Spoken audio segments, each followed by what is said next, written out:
Hello mga palalabs, magandang gabi po sa bawat isa sa atin. Ayan, may suha po ako dito. Ayan, ito po ang suha na galing ng Taiwan. Yes, hindi kalakihan pero bibiyakin na natin ito. Ayan, itry po natin ngayon. So ayan, marunong akong magbiyak ng suha natin. So, titikman po natin ang suha. Medyo mura na nga lang siya kasi ito po yung mga pangregalo dapat sa Mid-Autumn Festival. So, natapos na po yung Mid-Autumn Festival. So, yung mga, katulad niya mga prutas, medyo nagmura na rin. So, ayan na. Hiniwa ko na dyan sa taas niya at babalatan na natin ng ganyan. Ayan. Mukhang matamis nga siya, palalabs. Ayan. Manipis ang kanyang balat. Wow. Nasugat ko siya. Masyadong matalim yata ang aking kutsilyo. Ayan, kumusta na po kayo? Kumusta na ang ating Monday? Nagsikain na po ba kayo ng dinner? Yes, mga palalab. Kumain na rin ako ng dinner. Binabalatan ko po to kasi nga medyo stress po tayo. So, ayan, nabuksan ko na. Natanggal ko na po yung green na balat, yung panglabas niya. So, gagawin natin, tatanggalin na lang natin ito. Medyo nasugat ko na nga siya eh.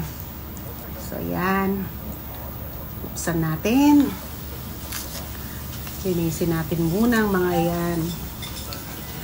Naalala ko kasi nung bata ako, marami kaming suha sa gilid ng bahay namin. Ayan. So, sawang-sawa talaga sa prutas ng suha nung mga kabaano to. Nung childhood ko po. Paborito na rin nyo. Paborito po ba ninyo ang kumain din ng suha? So, yan. Ayan, nabuksan ko na siya mga palalabs. Suha na siya. Ayan. Talagang ripe na. Hinog na talaga. O, nakabuka na. So, itry po natin ang suha ng Taiwan. Yan. Wow. Bango. Bango-bango. Yan. Hindi siya malaki ang lamukot niya.